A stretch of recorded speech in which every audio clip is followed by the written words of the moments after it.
mahusay natin yung monitoring po ng OCD dito po sa 4 na probinsya po ng ating rehiyon dahil po sa epekto nitong si Paulo Ho?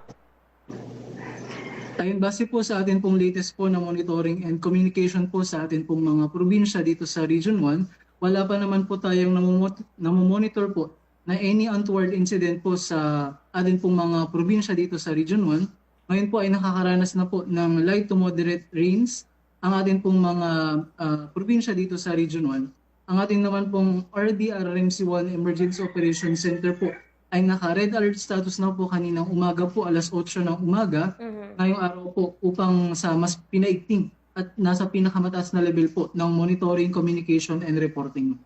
Sir Adrian, sa kaalaman po ng ating mga listeners, kapag sinabi po natin nasa red alert status, ano po yung ibig po sabihin po nito at kamusta yung pagiging alerto po ng OCD Region 1?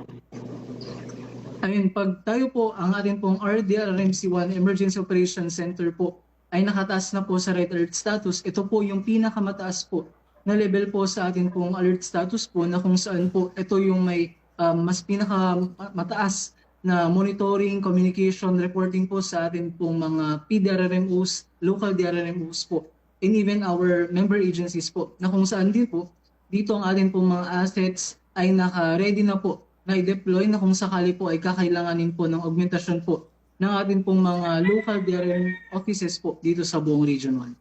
So, Adrian, meron ba yung mga particular na mga lugar na pinakatinututukan po ng monitoring po ng OCD, like mga barangay na vulnerable sa mga banta po ng landslide o yung mga flash flood dito po sa ating lugar at sa ating rehiyon kapag naranasan pa natin yung mas matinding epekto po itong si Bagyong Paulo Ho? Ayun, sa atin po, almost lahat naman po ng mga probinsya po dito sa Region 1 po ay ating pong binabantayan po dahil nga po sa may banta po ng malakas po na hangin, malakas po na pag-uulan po. Gayun na din po yung susceptibility po ng mga barangay sa buong Region 1 po. Sila po ay either susceptible to rain-induced landslide po and even po flooding po. Base po sa datos po na ibinigay po ng ating po mga kasamahan po sa DNR NGB, may ilan po na mga areas po sa ating pong region na susceptible po sa landslide. Sa probinsya po ng Ilocos Norte, may 752 barangays po na susceptible sa landslide. Samantalang may 1,535 naman po na barangay sa Ilocos Norte ang susceptible to flooding. Ngayon naman po sa probinsya naman po ng Ilocos Sur, may 752 din po na mga barangay na susceptible to landslide. And sa flooding naman po ay may 1,535 din po ng mga barangay po. Gayun din po sa mga probinsya ng La Union at Pangasinan po, may mga barangays po tayo na susceptible to flooding and landslide po. Para sa mas eksakto po na mga areas po na maaaring malaman po ng ating po mga kababayan, maaari po nilang bisitahin po yung Facebook page po ng DNR MGB Region 1 para sa mga detalye pong iyon. Sir Adrian, sa pagkikipag-ugnayan po ninyo sa mga PDRRMOs sa 4 po na probinsya sa ating rehiyon, meron ba yung mga lugar na po na nabanggit po nila kung sakaling meron na nagpapatupad ng preemptive or forced evacuation sa mga kababayan po natin para matiyak yung kanilang kaligtasan, though hindi pa ganoon, sabi nga, yung malakas na mga pag-ulan at hangin na hindi pa natin nararanasan dito po sa ating rehiyon? Sa atin pong monitoring po ay wala pa pong reported po na mga areas po dito sa Region 1 na nagkandak po ng evacuation efforts.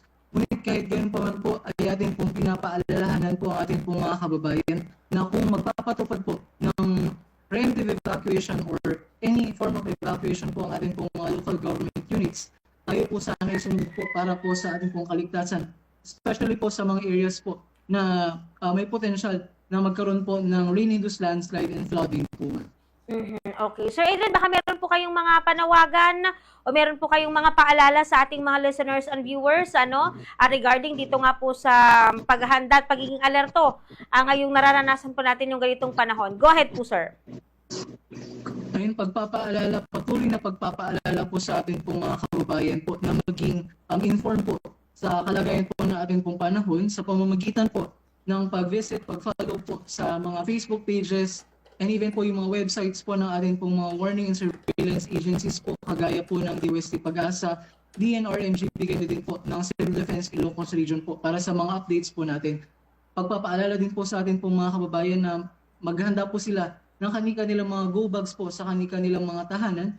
If ever po ay kailanganin po nilang lumikas, ay may handa po silang bibit-bitin po na kanilang gagamitin po just in case po na sila po ay magtungo sa mga evacuation centers. Pagpapaalala din po sa mga kababayan po natin na yun nga po, yung mga nasa mga susceptible to rain-induced landslide, flooding po, and even po storm surge po sa mga probinsya po natin dito sa Region 1 na maging mapagmatsyag po sa mga posibilidad po ng mga hazards po na yun. Yun lamang po, mag-ingat po tayong lahat mga ma'am. Okay po. Sir Adrian, maraming